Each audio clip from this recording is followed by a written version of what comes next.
je vous présente notre meilleur ami de ces 2 dernières journées sur le GR30.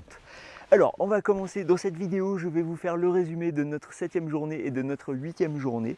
Donc 7e journée, on se réveille à la Godivelle, on a dormi dans un gîte, on voit le matin par la fenêtre qu'il fait un temps magnifique. Ça se confirme quand on ouvre la porte et qu'on sort. Il y a beaucoup de vent, mais il y a du soleil. On sort et du ciel bleu.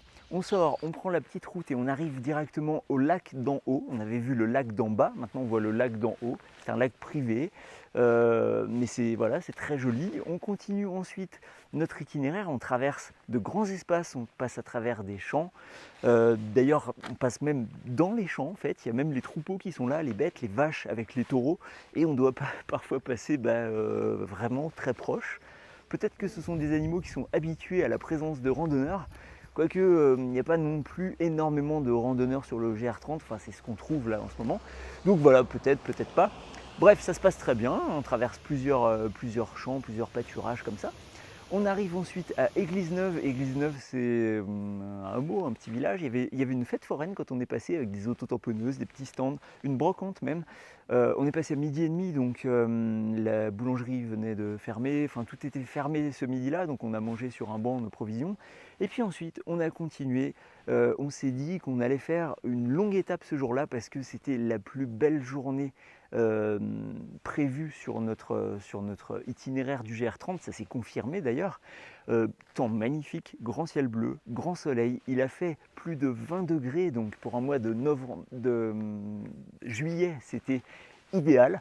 On a eu un peu chaud avec le soleil, donc on s'est beaucoup protégé avec le parapluie, c'était très agréable de marcher comme ça. Donc on a continué à traverser des champs, on est passé à côté de plusieurs petits lacs et étangs. Et puis on est arrivé à un village qui s'appelle Saint-Genès-Champespe. Je ne suis pas sûr de bien le prononcer, donc dites-moi dans les commentaires si vous savez comment ça se prononce. On est arrivé là-bas, on est allé au camping, un super petit camping municipal très sympathique. On s'est posé là, donc ça c'était notre plus belle journée du GR30 jusque-là. 20-21 degrés, peut-être un petit peu plus en ressenti avec le soleil, donc vraiment très agréable. On en a profité pour beaucoup marcher, on a fait 38 km depuis la Godivelle jusqu'à Saint-Genès. Je vais le couper pour que ce soit plus facile à prononcer.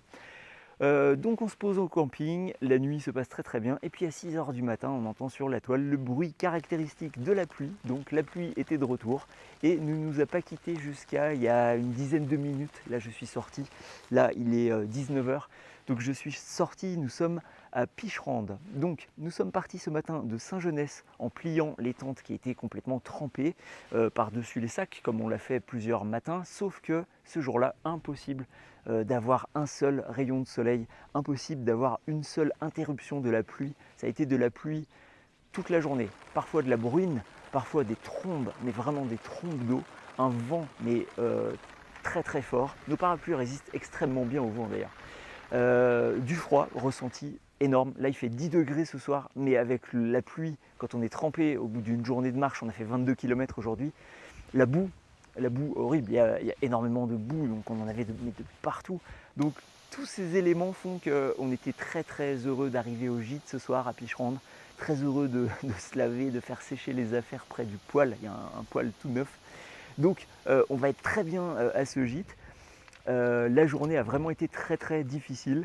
Il nous reste une seule étape qui est de Picherande jusqu'à la Bourboule. Donc on se pose beaucoup de questions, on n'est pas les seuls à s'en poser parce qu'on a retrouvé d'autres randonneurs qu'on a croisés parfois même depuis notre premier jour.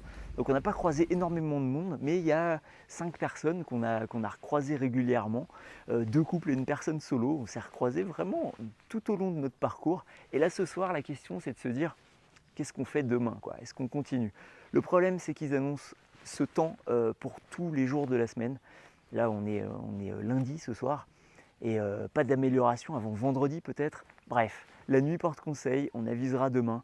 Mais si c'est pour faire la montée au Puy de Sancy dans les mêmes conditions qu'aujourd'hui, avec ce vent, avec ce froid, avec cette pluie, avec cette boue, avec tout ça, nous ne sommes pas sûrs. Voilà, ça reste des vacances, on est parti à 3 pour vivre des moments. D'ailleurs, on vit des moments géniaux, c'est super comme aventure. Mais on n'est pas certain quand même pour la dernière étape, si le temps se maintient à une pluie continue. Bref, Moi je vais reprendre mon parapluie parce qu'on sait jamais, hein, des fois qu'il se remettent à pleuvoir avant que je retourne au gîte. Le repas m'attend, enfin dans pas très longtemps, mais voilà, je vais y aller. Donc on voit pour la suite, hein. Donc la nuit porte conseil. Merci d'avoir regardé cette vidéo. Et puis bah, je vous dis, j'espère à la prochaine pour peut-être la dernière étape. Bref, dans tous les cas, on se retrouvera sur la chaîne, rassurez-vous. Allez, bonne nuit et à bientôt.